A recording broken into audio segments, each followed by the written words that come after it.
Welcome to Frank and Fearless with Ceinwen McNeil, the podcast for business leaders with a growth mindset.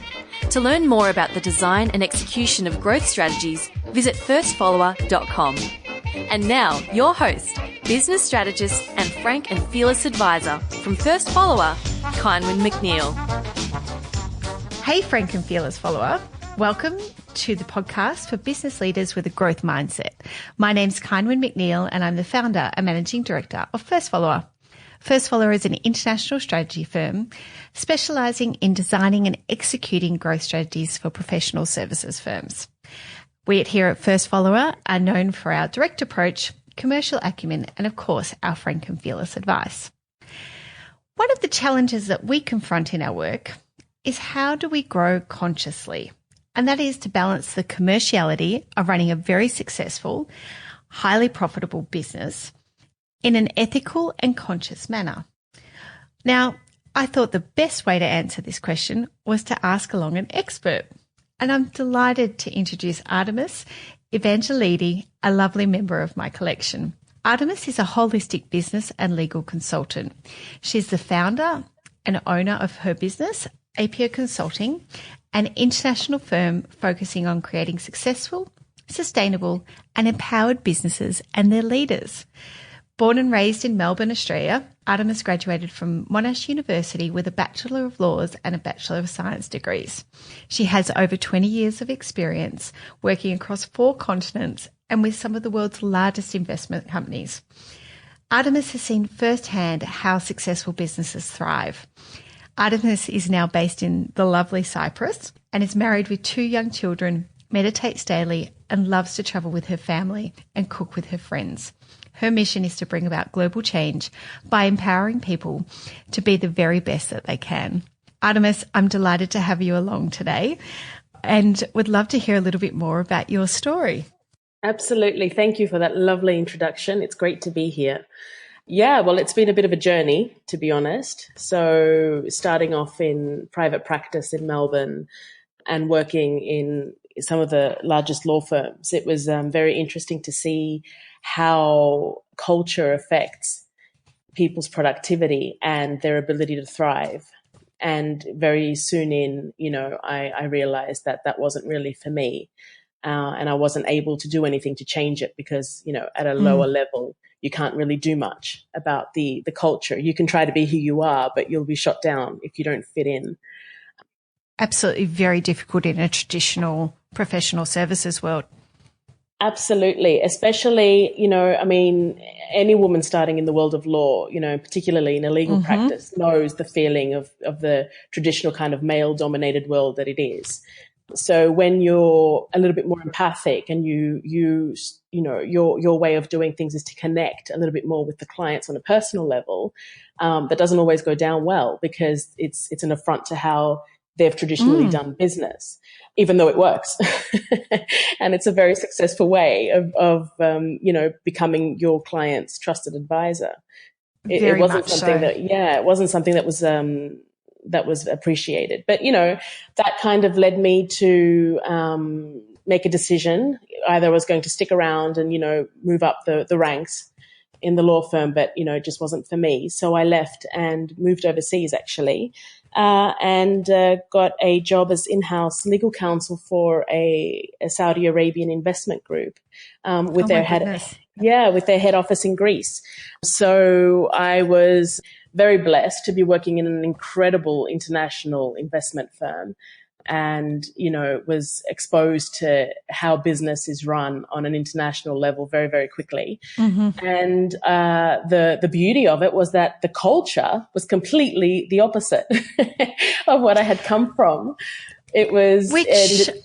Which from a stereotypical perspective, that seems really quite amazing that you can go from a Melbourne legal-based practice or legal practice where the culture is not particularly gender-friendly or orientated towards relationships. And I guess that stereotypical kind of perception of perhaps the Saudi Arabian culture. Yeah. And what do you attribute that to? Well, it's interesting because if we're going to talk about stereotypes, the head of the company are women. Wow. So yeah, and they're based around the world. So it's a family business, and some of the richest families in the world, and they're based in New York and London and Saudi Arabia. But basically, the way they operated was that we are a family. And every team member is part of our family, and we will do whatever we can to make sure our family is happy and thriving and empowered and able to move up the ranks and be exposed to whatever they want to be exposed to. And for someone coming from Melbourne into this incredible environment, I mean, it was a catapult in my career. I had incredible mentors. I was able to do exactly what I wanted in terms of, what I wanted to be exposed to and what I wanted to learn. And it was the beginnings really of my international legal career, because they're involved in everything everywhere. So I was exposed to everything everywhere, and I was able to meet some incredible people and work with some of the largest law firms in the world. So that kind of a big turning point, I think, in my career. And I imagine that there are many people that would not necessarily be familiar with the family office type environment or that high net worth environment that you're referring to that exists, kind of on such a global scale. What would be some of, I guess, the key factors or differentiators in that kind of commercial environment? I think really it's about having clarity in terms of the management structure and what everyone's role is. So the investment arm of the company ran as a traditional investment company, profit making, profit generating, with high level management, and there was no micromanagement at all. So everyone had their place, their role, and was left to go and do what they had to do. Then the family office part of it was kind of split. So they kept their personal investments and their personal business operations separate from the core business, if so to speak. I mean, it's kind of strange because it's all a family business, yes, but they had differentiated very early on and were able to see that the business itself should run as a freestanding business, as though you're running it for shareholders, and the family personal investments should be kept separate. So it was interesting to see when management is very clear and they have clarity and focus, and they utilize the people around them to give them the best advice, how brilliantly it works. And is that where you started to get a sense of the role that advisors play in guiding the growth of organizations? Absolutely. Absolutely. I mean, they were the family were very accessible. So, you could, whenever they'd come into Athens or whenever you'd have meetings with them, they were waiting for you to give them your advice. And that's such a change, especially for someone with 6, years of experience by the time I was there, to be having these people actually listening to what you had to say and taking on board your opinion, because they knew that you had a different perspective. And I guess that's where really the whole conscious business, conscious leadership began for me. So you could see the difference. They were aware, and they were very, very clear, and they were very empowering. And that's why the business is so successful. I can only imagine at that point in your career, the compare and contrast from your, I'm going to say, entry-level position into the workforce to then, as you say, being catapulted into that environment that does have the clarity, has leadership, but is very aware of those external perspectives from experts adding value to their commercial success. Yet that culture underpinning it would have just, kind of black and white in terms of the experiences. Absolutely. Huge difference.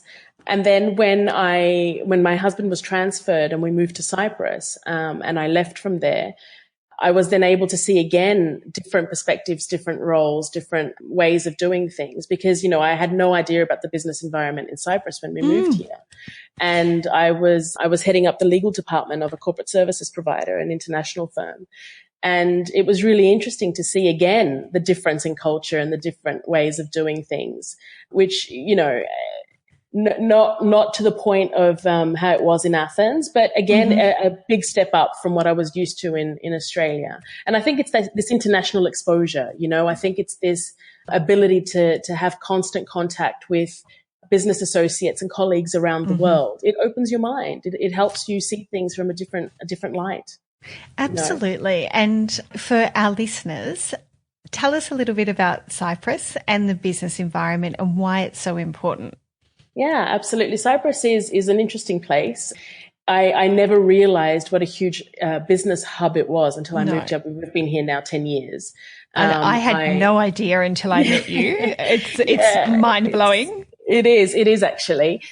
So Cyprus obviously is a member of the European Union. So it's a European jurisdiction, but it's a common law jurisdiction because it used to be an English colony. So you have this wonderful blending of English common law systems and the English way of doing business with the European flair, if I can put it that way.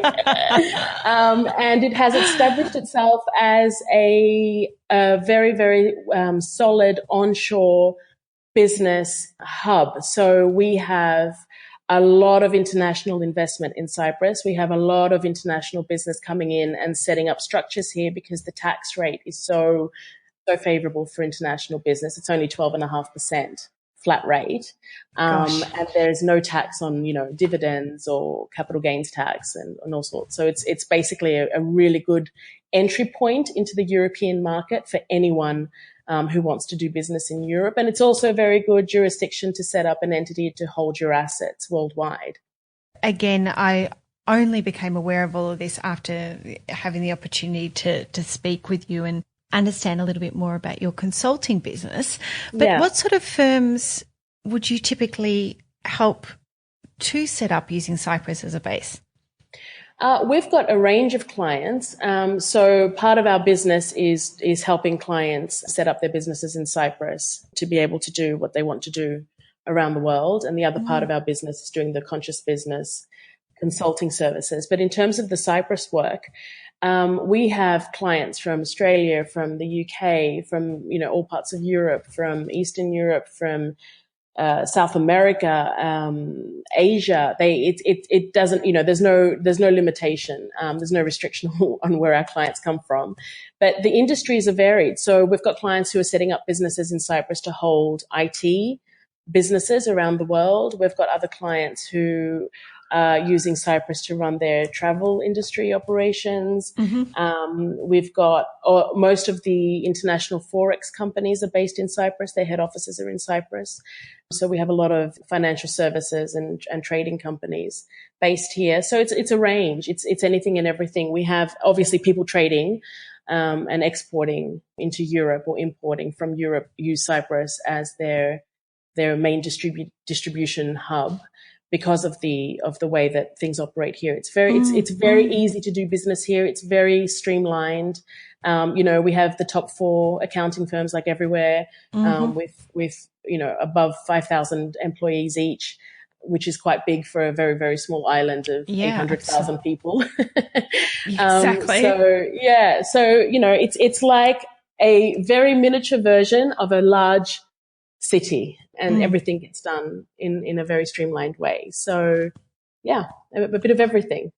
I mean, it's not a new concept in the sense of, corporate social responsibility is, I guess, a phrase and a concept that many people would be familiar with. But there's a real evolution that's going on at the moment around, kind of conscious business. Now, how would you define that for our listener? Absolutely. I think conscious business, yes, it has been around as a concept for around probably about just over 10 years, I think. But the evolution of it has been quite rapid, and it's from our perspective, it's really the only way that businesses can operate and can sustain themselves in the future. So, a conscious business is one where the leaders are empowered, responsible, we say awake in terms of being mindful of their actions, their reactions of what's going on around them. And they create a culture where the teams are empowered and where the teams feel that they are aligned with the business's mission and the business's why. And that's how you get, maximum engagement. And as a team, that then adds to the culture of the company. And the culture of the company, of course, is a mirror reflection of management. So our starting point with all of these things, and this is why we're a little bit different we operate in a different way, is that we start with our client.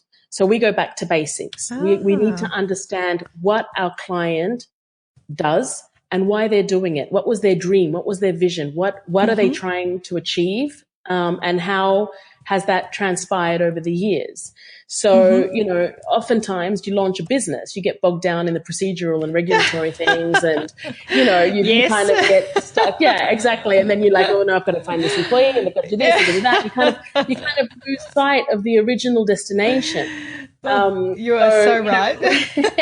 Yeah. So basically when we start working with our client, we need to understand first and foremost what drives them. What's their passion? And it's funny because when you start, there is a process, obviously, as we go through this, but no, there hasn't been a time where a client has responded, my passion is to make money. Because when you get down to the nitty gritty, it's something else. Everyone has a driving force. Everyone has a purpose, Such a common theme as we've been going through and interviewing leaders for the podcast. We refer to it as that desired future state. And it's that kind absolutely. Of, what did you start out hoping that you would do, but, kind of cast yourself forward 3 years time and you're extraordinarily happy, kind of what has happened. And yes, you'll get kind of the business response, but typically it's the personal that comes out. And it's like, in 3 years time, I would love to have done this and love to have done that. And, entrepreneurs and founders of businesses and high net worth individuals that very much make up your client base and my client base, which is lovely. They're visionaries in many respects. Absolutely. Absolutely. I mean, you don't start something unless you have a goal in sight, and it's amazing that people kind of forget why they started. I think going back and reassessing your values and your vision and your mission and your goals. And as you said, looking 3 years into the future and saying, okay, I'm here, I'm happy. How did I get there? What happened to get me there? Someone needs to help you do that because it's really hard to go back and do this when your business is already up and running. It's much easier when we start with the entrepreneurs because we do everything from scratch and we start and we structure their businesses in the right way from the word go. But for people that are already trading, that are already actively, their businesses are actively running, it's hard to detach yourself. And it's hard for you to even understand what kind of culture you've created. And it's true. It's hard to be objective. It is so true. And when we're in those kind of organisations where it has very much been driven by a founder or that kind of owner-operator environment, and I often see people at about the 10-year mark and they have driven their business or grown their business often through sheer will and, trial and error, and they've taught themselves along the way. They've had some good advisors, but they've gotten to the decade point and they're a little bit tired, Artemis, Absolutely. They're kind of looking around and thinking, oh, okay, to go to the next level, what is it that I need to do? So, kind of bringing them back to that being really conscious, I think is just the process you've described is, kind of really refreshing. Yeah, and I think, we always start with the leaders and the founders and with the individuals, because if you don't change yourself, if you can't work on you, then there's no way you can work on your business. Your business is a mirror image, of where you are and how you are at this point in time. Completely. And so I'm interested in a couple of things. So what would be some of the frameworks that you would use? Yeah, so we do. It depends on what they're looking for. If they're looking for a complete overhaul, then we're on the ground in-house. We start by roaming the halls, so to speak, and looking at the dynamics in play in the office. And really, it's it's a process where you start to understand and you start to pick up, and your intuition helps you a lot in this. You're able to interpret what's going on in an office because you're coming in from the outside.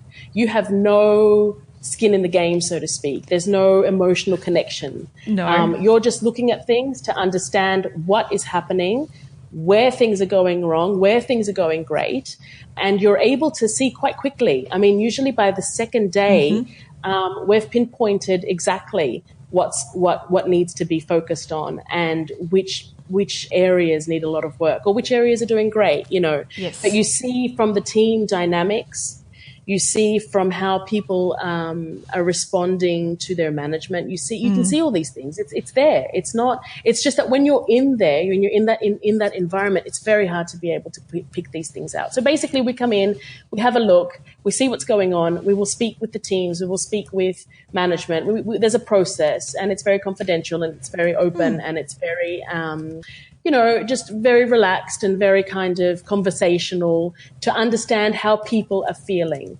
And then as we work through that and we compile the reports and we have a look at what needs to be done, then we can start doing the actual training for each person. Everyone's at a different level, Some people will be a lot more open and mindful and conscious to begin with. And so they're very keen to kind of step up to the next level. Other people need to start from scratch. So the work that we do on an individual basis is really the precursor for doing the transformational shifts in terms of culture. Some of the feedback that we often get is, well, how do you identify things so quickly? Like, we've been looking at this problem for months and we can't figure out, and we've looked at the data and we've looked at this and we've looked at that. And David C. Baker, who has one of my favourite business books, The Business of Expertise, has this saying where he says, you can't read the label from inside the jar. Absolutely. I think all of these metrics, though, are missing something, and that's the key factor here: the humans, the individuals. Yes. You can read 1,000 reports, but if you don't sit and spend an hour with the actual person to figure out who they are and what drives them, the reports aren't going to do anything. I'm laughing because I'm just back from a client engagement with an engineering firm, and it kind of identified some of the challenges that are happening. They're at a kind of a really kind of key point in their growth inflection. And we presented some information and data. And, of course, when you present information and data to engineers, immediately they want to interrogate the data. And the next 3 days, my inbox was just filled full of, I've cut the numbers again. Here's the graph. I've cut the numbers again. Here's the graph. And I'm like, that's lovely. It doesn't change the fundamental issue about your workforce. Absolutely. So, you're right. It's, it's speaking human. It's, kind of corporate anthropology in a way. Yeah, and, absolutely. There are so many factors that are intangible. But what I love about your business is how you do that in such a systematic way and understand the human and then convert it into action. And, that's a really rare talent and skill. And, and that's why I'm really pleased to have you on today. Oh, thank you. Thank you very much. It's very nice. So tell me, just before we finish up, what has been, I guess, the biggest lesson you've learnt over the past 20 years in terms of building a conscious business? I think we downplay our intuition a lot. And we sometimes kind of, put a cover on our values to try to fit in. And I think after all these years, and, I've worked in Qatar, I've worked in Greece, I've worked in Saudi Arabia, I've worked in Cyprus, with clients all over the world. One of the key things is to always stay true to your values. You cannot function without your values. They define and determine your external reactions to everything.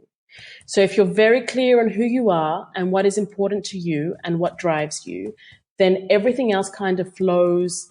I'm not going to say effortlessly because there is a lot of work involved, but a little bit more streamlined, if I can put it that way. I think, you need to value yourself and you need to value every member of your team. you've hired them for a reason. Mm-hmm.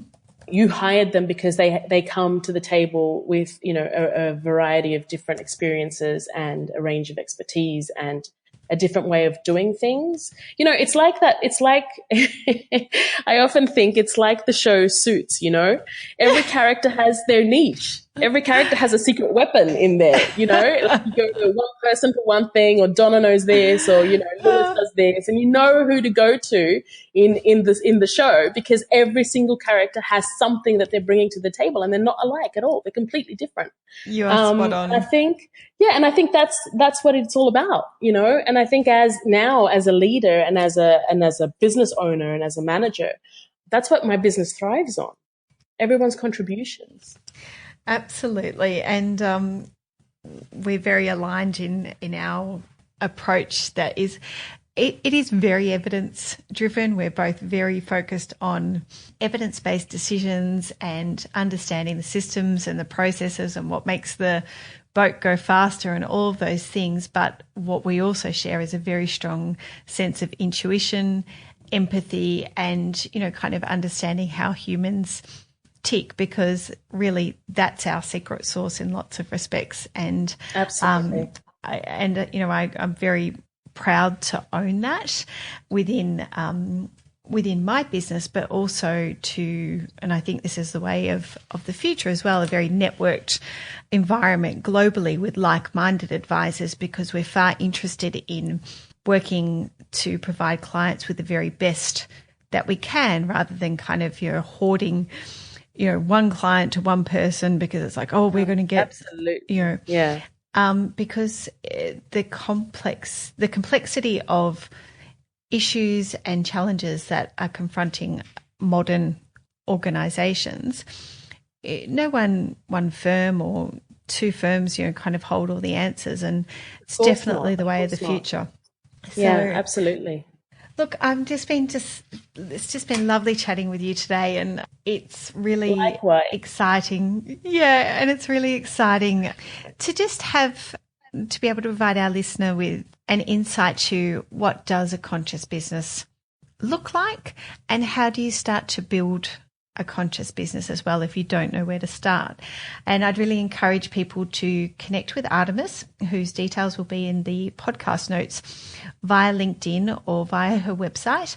And if you've got questions or comments around building a conscious business or the work that Artemis and I undertake, please do get in touch. We'd love to hear from you. Thank you so much for your time today. Thank you very much for having me. It's been fun, actually. Excellent. Talking about all these things. It's lovely. We'll have to come back in the future. Absolutely. So much. Thanks, Artemis. Thank you for listening to Frank and Fearless. To stay connected, visit firstfollower.com or head to LinkedIn and connect with Ceinwen McNeil directly, and follow First Follower and Win Without Pitching Professional Services.